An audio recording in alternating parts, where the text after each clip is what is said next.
آنچل آج بڑی فرصت سے اس جھولے پر بیٹھی جھولا جھول رہی تھی، جس کے بارے میں نہ جانے کیسی کیسی افواہیں مشہور تھیں۔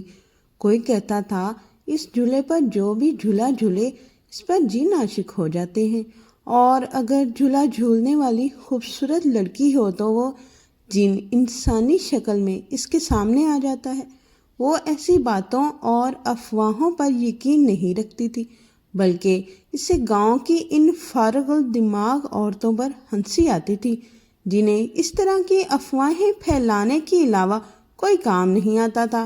اماں بھی اس طرح کی افواہوں کو سیریس لیتی تھی اور زرنین کو کبھی اس جھولے کے قریب بھی بھٹکنے نہ دیتی تھی جو خاقان کے باغ میں لگا ہوا تھا۔ وہ آج اماں سے آنکھ بچا کر بڑی فرصت سے جھولا جھول رہی تھی۔ اماں کی باتیں اس کے کان میں گونج رہی تھی اور وہ لبوں پر شریر مسکان سجائے نہ جانے کہاں کھوئی تھی۔ اماں کہتی تھیں کہ ایک ہی بیٹی ہے میری، اگر تجھ پر کوئی آسیب اور بھوت پریت چڑھ گیا تو میں کیا کروں گی؟ اس نے کہا، اماں مجھ پر کوئی لڑکا عاشق ہوتا نہیں، جن کیا خاک عاشق ہوگا؟ اس کی اس شرارت پر اماں جوتا اتار کر اس کے پیچھے بھاگنے لگتی تھی۔ اس سے بڑا مزہ آتا تھا اپنی اماں کو تنگ کرنے میں۔ آج وہ ان سے آنکھ بچا کر نکلی تھی کیونکہ جو بھی تھا اسے یہاں آ کر بڑا سکون ملتا تھا۔ پیپل کا وہ گھنا درخت بہت پرانا تھا اور خاقان شاہ نے تو شاید اپنے پوتے پوتیوں کے لیے اس پر جھولا لگوایا تھا، مگر اس کے بارے میں ایسی افواہیں پھیل گئیں کوئی مائی کا لال اس کے قریب نہیں بٹکتا تھا۔ خیر جو بھی تھا، آنچل کو تو بڑی موج تھی کیونکہ اس کے علاوہ کوئی مائی کا لال اس پر جھولا نہیں جھولتا تھا اور نہ ہی کسی میں اتنا جگرا تھا۔ آج بھی وہ مگن سی جھولا جھول رہی تھی اور رحیم شاہ کے گانے کی دھن بجا رہی تھی، ماں مجھ کو جھلاؤ نہ جھولا رے، مگر اس کا اگلا فقرہ اس کے ذہن میں ہی اٹک کر رہ گیا تھا، اس لیے ایک ہی جملے کو گنگنا رہی تھی کہ پیچھے سے آواز آئی، ذرا ہولے ہلاؤ نہ جھولا رے۔ جیسے ہی وہ فقرہ مکمل ہوا وہ اس کے حلق سے باہر نہیں آ رہا تھا اور اس کی یہ مشکل پیپل کے درخت کے پیچھے کھڑے کسی نے حل کر دی تھی، مگر یہ مشکل حل نہیں ہوئی تھی بلکہ بڑھ گئی تھی، کیونکہ ایک دم سے وہ سانس روکے اور جھولا روکے سکتے میں آ گئی۔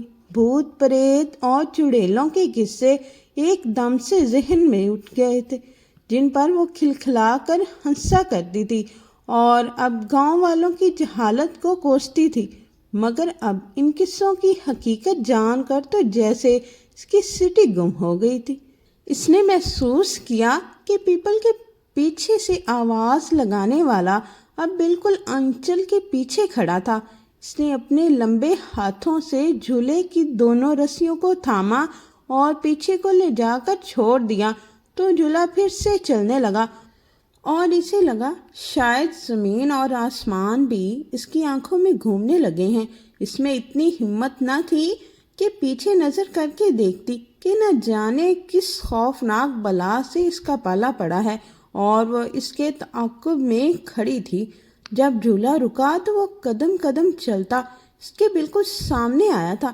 اس جن زاد نے پاؤں میں سیاہ رنگ کے چمکتے جوتے پہن رکھے تھے، اگر وہ ان میں سے جھانک لیتی تو اپنی شکل پر ہوائیاں اڑتی صاف دکھائی دیتی۔ اس نے آہستہ آہستہ اپنی نظروں کا رخ اس کے جوتوں سے اوپر اٹھانا چاہا۔ اس نے سیاہ پینٹ پر سفید شرٹ پہن رکھی تھی، اس کا سیاہ رنگ کا کوٹ کندھوں پر گرا تھا جیسے ایک ہاتھ سے پکڑ رکھا تھا اور اس کا دوسرا ہاتھ اپنے کالے چشمے پر گیا۔ جب اس نے اسے اتارا تو اس کی نیلی آنکھوں میں جیسے سمندر ٹھاٹھے مار رہا تھا۔ آنچل نے کہانیوں میں پڑھ رکھا تھا کہ جن زادوں کی آنکھیں نیلی ہوتی ہیں، مطلب اس کے پہلے شک کی تصدیق ہو چکی تھی، اور جب وہ اس کی آنکھوں سے نیچے نظریں اس کے ہونٹوں تک لے گئی تاکہ اس کے لمبے دانت دیکھ کر اپنے شک پر تصدیق کی مہر لگا سکے، تو اس نے ایک دم سے اپنے ہونٹ پھیلائے اور اندر سے دانت برآمد کیے جو سفید چمکدار تھے۔ وہ بڑے غور سے دیکھ رہی تھی، مگر دانت تو بالکل چھوٹے چھوٹے موتیوں جیسے تھے۔ اسے ذرا سی مایوسی ہوئی۔ اس نے اس کے سر پر نظر دوڑائی۔ وہاں سینگ تو ضرور ہی اگے ہوئے ہوں گے، مگر یہ کیا؟ اس کے سیاہ بال جیل لگا کر پیچھے کو چپکائے گئے تھے اور سینگ نادار تھے۔ وہ جیسے اس کے اندر تک جھانک رہا تھا، ایک دم سے قہقہہ لگایا اور اس کا ارتکاز ٹوٹا۔ کہنے لگا کہ میں کوئی جن ون نہیں ہوں محترمہ، بلکہ ایک ناچیز سا بندہ بشر ہوں۔ یقین نہیں آ رہا تو دیکھو، مجھے ہاتھ لگا کر محسوس کر لو۔ میں آگ کا نہیں بلکہ مٹی کا بنا ہوں۔ جیسے ہی وہ اس کے قریب آیا، وہ ایک دم سے جھولے پر سے اتری اور اس کا پیر رپٹ گیا۔ دھڑم سے نیچے اس کے بوٹوں کے عین درمیان گر گئے۔ اس نے ایک دم سے پیڑ اس کے سامنے سے کھسکائے اور پیچھے لے گیا، جیسے اچانک حادثے کی توقع نہ کر رہا تھا۔ وہ شرمساری سے اس کے قدموں کے پیچھے منہ نیچے زمین میں دھنسائے پڑی تھی کہ ایک عورت مرد کے سامنے گر جائے تو قسم سے بڑی شرمندگی ہوتی۔ دل چاہتا ہے زمین پھٹے اور اسی میں اس کی قبر بن جائے، شرمندگی سے تو بچ جائے۔ مگر اب کیا ہو سکتا تھا؟ وہ اتنے ہینڈسم مرد کے سامنے منہ کے بل گر پڑی، خود کو کوس رہی تھی۔ اچانک اس نے اپنا لمبا سفید ہاتھ اس کے آگے کیا۔ اسے جیسے افسوس ہوا تھا، مگر اس کا افسوس اس کے صدمے سے بڑھ کر نہ تھا۔ وہ اس کا سہارا لیے بغیر ہی اپنے قدموں پر کھڑی ہو چکی تھی اور اسے گھورنے لگی، اپنا غصہ دکھانے لگی تاکہ شرمندگی کے آثار غصے میں دب جائیں۔ مگر وہ اس کے غصے کرنے پر ایک دم ہاتھ پر ہاتھ مار کر ہنسنے لگا، جیسے اس کے پیٹ میں کسی نے گدگدی کر دی ہو۔ اف خدایا، تو یہ اب ایک نازک لڑکی کا مذاق اڑائے گا، بدتمیز کہیں گا۔ مگر وہ جی بھر کر ہنسنے کے بعد اس کے قریب آیا۔ اس نے اپنی جیب سے اپنا آئی فون نکالا، اس کا تو فرنٹ کیمرہ اوپن کر کے آنچل کے سامنے کیا تو اس کا پورا منہ کھل گیا تھا، کیونکہ زمین کی خاک نے اس کے چہرے کو خاک آلودہ کر دیا تھا اور رات کی برستی بارش کی وجہ سے بننے والا کیچڑ اس کے منہ پر داغ دھبے چھوڑ گیا تھا۔ اس لیے وہ آئی فون کی کیمرے میں بھی کسی چڑیل سے کم نہیں لگ رہی تھی۔ مگر اس بدتمیز نے اسے آئینہ دکھانے پر ہی اکتفا نہ کیا تھا، بلکہ ایک کلک کیا اور اس کا خوفناک چہرہ ہمیشہ کے لیے اس اسکرین میں قید ہو گیا۔ ایک سیلفی کی صورت میں اس سے پہلے کہ وہ موبائل اس کے ہاتھ سے چھین لیتی، اس نے کمال پھرتی سے اپنا موبائل واپس جیب میں اڑسا اور اسے مسکرا کر دیکھا۔ جب جیب سے ایک رومال نکالا اور جیسے اسے پکڑا دیا، اس کا دل کیا کہ اسی رومال کو اس کے گلے میں پھندے کی شکل میں ڈال کر اس جھولے کے ساتھ باندھ دے تاکہ وہ لٹکتا رہے۔ مگر وہ ایک دم سے انتہائی مؤدبانہ انداز میں بولا کہ بندہ بشر کو شہریار کہتے ہیں، پیار سے سب شہری بھی بول دیتے ہیں، تم جو چاہے بول سکتی ہو، تمہیں اجازت ہے۔ اور آج کی پہلی ملاقات مجھے یاد رہے گی۔ پھر ملتے ہیں، کیونکہ ابھی میں کچھ دن یہیں ٹھہرا ہوں۔ دوسری ملاقات میں اپنا تعارف کھل کر کرواؤں گا، کیونکہ ابھی تو تم جلال میں ہو۔ یہ کہہ کر وہ میسنی ہنسا اور ایک دم سے لمبے لمبے ڈر پڑتا چلتا بنا۔ وہ جو ابھی تک منہ کھولے اس شدید قسم کی بے عزتی کا بدلہ لینے کا سوچ رہی تھی، وہ اس سے پہلے ہی وہاں سے غائب ہو چکا تھا، بالکل گدھے کے سر سے سینگ کی طرح، اور وہ دھڑم سے وہاں نیچے بیٹھ گئی۔ اس کا صدمہ اتنا شدید تھا کہ کم ہو نہیں رہا تھا۔ آخر وہ کون تھا شہری بابو؟ کہاں سے آیا تھا؟ اس گاؤں کا تو نہ لگتا تھا۔ اور کیا نام بتایا تھا اس نے اپنا؟ باگڑ بلا کہیں گا۔ وہ گھر کے راستے آتے آتے اس نے نہ جانے کیسے کیسے نام اور القابات دے چکی تھی، مگر پھر بھی اس کا غصہ کم نہ ہوا تھا۔ اور جب وہ اچانک گھر کی دہلیز پر قدم رکھ چکی تو سامنے سے اماں نمودار ہوئی اور منہ پر ہاتھ رکھ کر کہنے لگی، ارے آنچل، یہ تیرے چہرے پر کیا ہوا ہے؟ کہاں منہ کالا کر کے آئی ہے؟ اس نے اماں کو کہا، اماں کیا ہو گیا ہے؟ ایسے غلط الفاظ کون بولتا ہے اپنی بیٹی سے؟ تو وہ اسے پکڑ کر آئینے کے سامنے لے گئی اور کہنے لگی، یہ دیکھ اپنی شکل، سارا کیچڑ اور مٹی مل کر آئی ہے، بالکل فقیرنی جیسی لگ رہی ہے۔ وہ تو اماں کی بات پر جیسے مزید تپ گئی۔ کہا کہ کیا ہو گیا ہے اماں، ذرا سی مٹی کیا لگ گئی ہے؟ تو نے تو مجھے کرموں سے ہی ملا دیا ہے، جا میں تجھ سے بات نہیں کرتی۔ وہ روٹھ کر اپنے کمرے میں چلی گئی اور دروازہ زور سے بند کر دیا۔ اس کی آنکھوں میں اب غصے کی جگہ موٹے موٹے آنسو تھے، جو ایک وجیہہ مرد کے سامنے فقیرنی جیسی شکل بنانے سے بہہ رہے تھے۔ نہ جانے وہ مرد جانا ترٹ مویا کون تھا، ایک بار میرے سامنے آئے تو اس کی شکل بخت و مسلی جیسی بنا دوں گی۔ بخت و مسلی کرمو بری کا شوہر تھا، اگر جو وہ ایک بار بختو کو دیکھ لیتا تو شاید اس کی وجاہت اور پروکار شخصیت پر زور سے تماچا پڑتا، مگر میں تو بدلہ ضرور لوں گی۔ وہ ایک عزم سے اپنے کالے منہ پر چینٹے مار کر ٹھان چکی تھی۔ جب وہ دوپہر کے وقت نیند سے بیدار ہو کر کمرے سے باہر آئی تو ہر طرف سے خوشبوئیں پھیلی ہوئی تھیں۔ اس نے کچن میں جھانک کر دیکھا تو اماں بیچاری اکیلی جان ہلکان کیے ہوئے تھی، اور اتنے سارے کھانے بھلا کس کے لیے بنا رہی تھی؟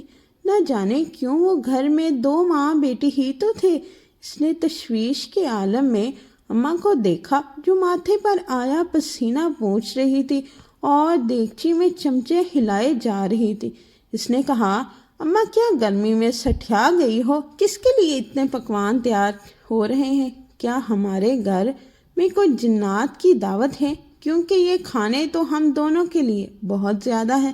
اماں اس کی جانب غصے سے دیکھ کر بولی، زبان بڑی چلتی ہے تیری، تھوڑا سا ہاتھ بھی چلا لیتی تو ماں کو اکیلے تو خود ہلکان نہ ہونا پڑتا۔ نہ اس نے کہا، آپ نے مجھے کون سا بتایا تھا؟ پہلے بتائیں کہ اتنی دعوت کس کے لیے بنائی جا رہی ہے؟ اماں بولی کہ آج ہمارے گھر میں بڑے خاص مہمان آ رہے ہیں، پہلے تو جا کر اپنی بگڑی ہوئی شکل سنوار کے آ اور اچھے سے کپڑے پہن کر، کیونکہ وہ شہر سے آئے ہیں، اپنا حلیہ ان کے مطابق بنا کر آ، اور جو تیرا سفید رنگ کا کرتا میں نے سلائی کیا تھا نا، وہی پہن لے۔ وہ ایک دم سے ماں کی کایا پلٹ پر حیران رہ گئی، کیونکہ وہ کرتا تو اماں نے اس کا عید کے لیے سلائی کیا تھا، اور جب بھی وہ اس کے قریب بھٹکنے کی کوشش کرتی تو اسے کھینچ کر پیچھے دھکیل دیتی اور کہتی، یہ عید پر ہی پہنے گی، اب پہن لیا تو پھر تو فرمائش کرے گی کیا عید پر نیا سوٹ لے کے دے، اور پیچو تاب کھا کر رہ جاتی۔ مگر آج تو اماں کے جون کی اس گرمی میں جون ہی بدل گئی تھی۔ اتنی مہربانی کی آخر وجہ کیا تھی؟ اس نے کہا، اماں کس شہر کے مہمان ہیں، کیونکہ ہمارے رشتہ دار تو شہر میں نہیں رہتے۔ اماں کہنے لگی، ارے وہ جو تیری پھپھو صفیہ ہے نا، جو امریکہ میں رہتی ہیں، تو بچپن میں ملی تھی ان سے، وہ بڑا پیار کرتی تھی تجھ سے، تجھے اپنی گود میں اٹھا کر کھلاتی تھی۔ وہ مگر اس کی شادی امریکہ میں ہو گئی تھی، وہ بڑے عرصے بعد اپنے بیٹے کے ساتھ لوٹی ہے اسلام آباد میں۔ وہ سیٹل ہو چکے ہیں اور گاؤں میں بھی آج آ رہے ہیں، بلکہ آ چکے ہوں گے۔ تیری پھپھو کی کال آئی تھی اور کہہ رہی تھی کہ ہم اپنے آبائی قبرستان سے ہو کر اور نیاز وغیرہ دلوا کر پھر آپ کے گھر آئیں گے۔ اس نے کہا، اچھا تو وہ پھپھو جو آپ کے مطابق مجھ سے بڑا ہی پیار کرتی تھی، اور میں نے تو آج تک ان کی شکل تک دیکھ ہی رکھی، وہ لوگ امریکہ سے کیوں آئے بھلا؟ اتنا اچھا ملک چھوڑ کر کون پاکستان آتا ہے؟ اماں نے جیسے افسوس سے اپنے ماتھے پر ہاتھ مارا اور کہا، نہ جانے تجھ میں کب عقل آئے گی؟ ارے یہ ان کا اپنا ملک ہے، پردیس میں بھی وہ اپنے شوہر کی مجبوری کے پیچھے رہ رہی تھی، ورنہ وہ تو کب سے پاکستان آنا چاہ رہی تھی، مگر اب کریم بھائی نے فیصلہ کر لیا ہے کہ اپنا بزنس پاکستان میں پھیلائیں گے۔ بھائی بڑے امیر لوگ ہیں، وہ ہمارے غریب گھرانے کو آج زینت بخشنے آ رہے ہیں، اس لیے میں نے سوچا کوئی کسر نہ چھوڑوں اور وہ ان کے لیے اچھے اچھے پکوان تیار کروں۔ اگر تو بھی ساتھ مدد کر دیتی تو 2-4 ڈشیں اور بن جاتی، پر تو صدا کی پھوڑ ہے، اس لیے مجھے ہی ہلکان ہونا پڑا۔ اس نے اپنی اماں کو افسوس سے دیکھا اور کہا، اتنی بھی پھوڑ نہیں ہوں، میں بس روٹی بنانا ہی نہیں آتی نا، ابھی مجھے باقی تو سب کچھ منٹوں میں ہی بنا لیتی ہوں، چلے ہٹیے یہاں سے، میں سب کچھ بناتی ہوں۔ اماں نے کہا، چل چل اب تو تیار ہو، ٹائم تھوڑا رہ گیا، وہ بس آنے ہی والے ہوں گے۔ اماں ایک دم سے عجلت میں اسے کچن سے دھکے مار کر نکالنے لگی اور وہ بھی اپنے کمرے میں چلی گئی۔ اسے اس کرتے کو پہننے کا بڑا شوق تھا جو اماں نے بڑے پیار اور لگن سے اس کے لیے بنایا تھا۔ سفید کرتے پر سرخ رنگ کے بوٹے بنائے گئے تھے، اماں نے اپنے ہاتھوں سے بنائے تھے اور اس ہاتھ کی کڑھائی والے سوٹ بہت پسند تھے۔ اسے پھپھو سے ملنے سے زیادہ اس کرتے کو پہننے کی لگن تھی، کیونکہ پھپھو کو تو اس نے آج تک دیکھا نہ تھا۔ بچپن کی بات اب کہاں یاد رہتی ہے، اسے بس تھوڑی تھوڑی شبیہ تھی ذہن میں کہ ان کی ایک شرارتی بچہ بھی تھا جو اکثر ہی اس کی گڑیوں کے حلیے بگاڑ دیتا تھا اور اس کے ساتھ بڑی پرخاش ہوتی تھی، پھر خدا خدا کر کے اس کے سر سے وہ بلا ٹل گئی تھی، مگر اس کے ہوش تو تب اڑے تھے جب وہی بلا ایک توانا مرد کی صورت میں اس کے سامنے آن کھڑی ہوئی تھی اور ان سے اس سارے قصوں پر یقین آنے لگا تھا جو کہتے تھے کہ اس جھولے پر واقعی جن پریت ہوتے ہیں جو خوبصورت لڑکیوں کے پیچھے پڑ جاتے ہیں۔ اس کے پیچھے بھی اب وہ بلا پڑ گئی تھی اور یہ آسیب ایسا چمٹا تھا شاید اب کسی پیر فقیر کی جاڑ سے بھی اس کے اندر سے نہ نکلنے والا نہ تھا۔ وہ کرتا پہن کر آئینے کے سامنے کھڑی ہوئی تو ایک دم سے اپنے ہی حسن سے شرمانے لگی، مگر پھر ذہن میں اپنا وہ دوپہر والا خاک آلودہ چہرہ یاد آ گیا اور ساتھ ہی وہ لمبا تڑنگا سا مرد جس نے اپنے آئی فون میں اس کی سیلفی لے لی تھی۔ ایک دم سے اس کے چہرے پر ایک ناگواری کی لہر دوڑ گئی تھی۔ اس نے سوچا کہ اگر وہ مجھے دیکھ لیتا تو اس کی وجاہت اور وقار میرے سامنے پھیکا پڑ جاتا، مگر وہ تھا کون؟ یہ ایک ایسا سوال تھا جس کے جواب نے اس کے گھر کے دروازے پر دستک دی تھی۔ ایک دم سے اماں کی آواز بھی آواز سنائی دینے لگی کہ آنچل ذرا باہر دروازے پر دیکھ، کون آیا ہے، میں ذرا مصروف ہوں۔ وہ ایک دم سے باہر کی طرف بھاگی، اس کے لمبے بال کمر سے نیچے گر رہے تھے، ابھی اس نے ان کو پونی سے باندھنے کی زحمت نہیں کی تھی۔ دروازے پر کوئی عجلت میں کھڑا تھا، اس لیے زور زور سے طبلے کی طرح پیٹے جا رہا تھا۔ وہ ایک دم غصے سے چلائی اور کہا، کوئی تمیز اور تہذیب نام کی چیز ہے یا نہیں؟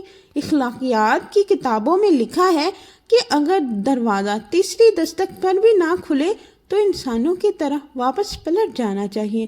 بڑبڑاہٹ شاید دروازے کے پیچھے کھڑے اس نفوس نے سن لی تھی، اس لیے پھٹ سے جواب آیا کہ واپس امریکہ چلا جاؤں، اور ایک دم سے اس کے کانوں میں اماں کے الارم بجنے لگے کہ امریکہ والے مہمان ہمارے گھر تشریف لا رہے ہیں، پر اس نے اپنے ماتھے پر چپٹ رسید کی خفت حد سے سوا تھی۔ اس نے شرمندہ سا دروازہ کھولا اور دروازے کی جھری میں سے باہر منہ نکالا تو وہی جن زادہ اپنی نیلوں آنکھوں پر کالا چشمہ لگائے کمر پر ہاتھ باندھے کھڑا تھا، جیسے اس کے ساتھ دو ہاتھ کرنے آیا ہو، اور وہ تو اس کی شکل دیکھ کر ایک دم سے بدک کر پیچھے ہٹی تھی۔ یہ میرے گھر تک بھی پہنچ گیا تھا، یا خدا اس نے مجھے کیسے ڈھونڈ لیا، کیا یہ واقعی جن زادہ تو نہیں ہے؟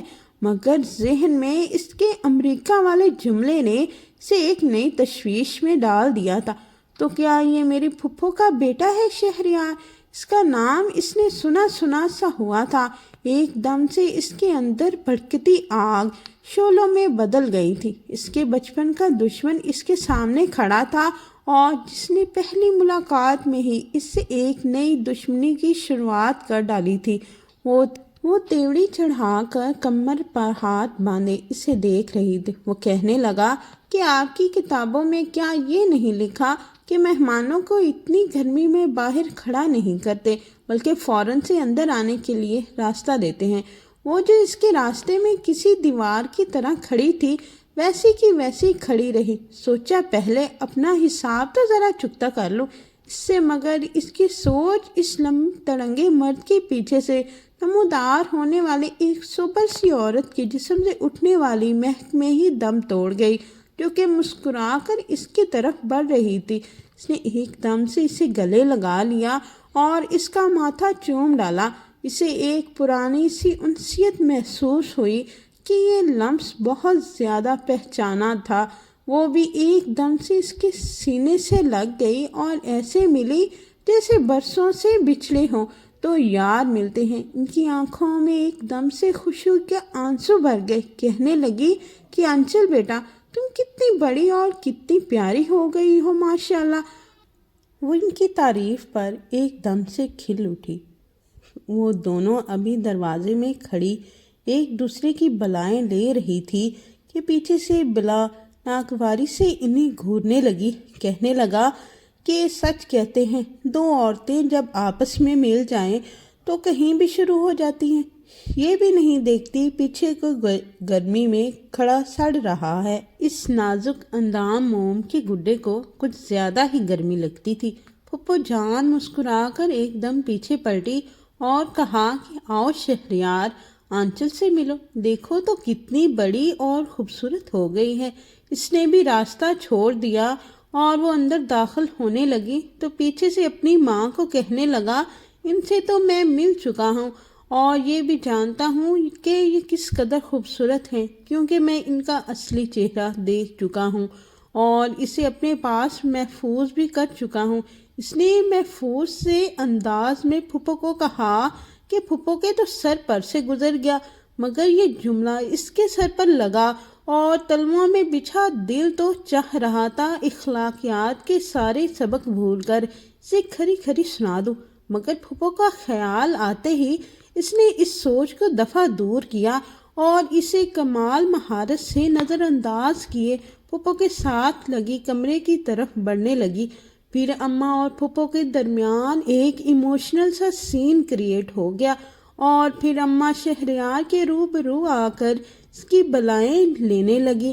وہ بڑے حق سے اپنی تعریف اور ساری محبت سمیٹ رہا تھا اور وہ ناگواری سے اسے دیکھ رہی تھی۔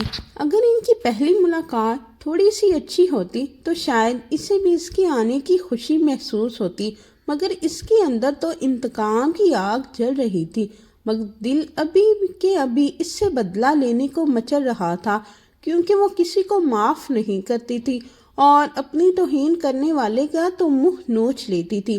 اماں نے کہا، کھڑی کھڑی منہ کیا دیکھ رہی ہو؟ ارے کوئی چائے پانی لاؤ ان کے لیے۔ اس نے کہا، جی اماں، آپ لوگ بیٹھے، میں ابھی کے ابھی بہت اچھی سی چائے بنا کر لاتی ہوں۔ اماں نے کہا، ارے پگلی، چائے تو کھانے کے بعد دیں گے، پہلے کوئی شربت وغیرہ بنا کر لاؤ۔ اس نے کہا، لاتی ہوں۔ اماں بھی نا دوسروں کے سامنے بھی اس کی بے عزتی کرنے سے باز نہیں آتی تھی اور اس باگڑ بلے کے سامنے تو کم از کم باز رہتی نا، مگر ماؤں کو مہمان کے سامنے اپنی اولاد کو خوار کرنے میں بڑا مزہ آتا ہے۔ وہ کچن میں گئی اور شربت بنانے لگی۔ ذہن میں سوچ رہی تھی کہ آخر اس سے کیسے بدلہ لوں اپنی بے عزتی کا۔ پھر ایک خیال آیا اور اس کے لبوں پر مسکراہٹ پھیل گئی۔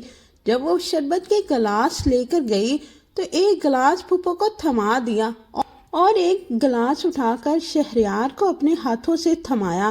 وہ لبوں پر مسکراہٹ سجائے اس کی آنکھوں میں آنکھیں ڈال کر دیکھ رہا تھا جیسے اسے بہت مزہ آ رہا ہو، مگر مزہ تو اسے اب آنے والا تھا۔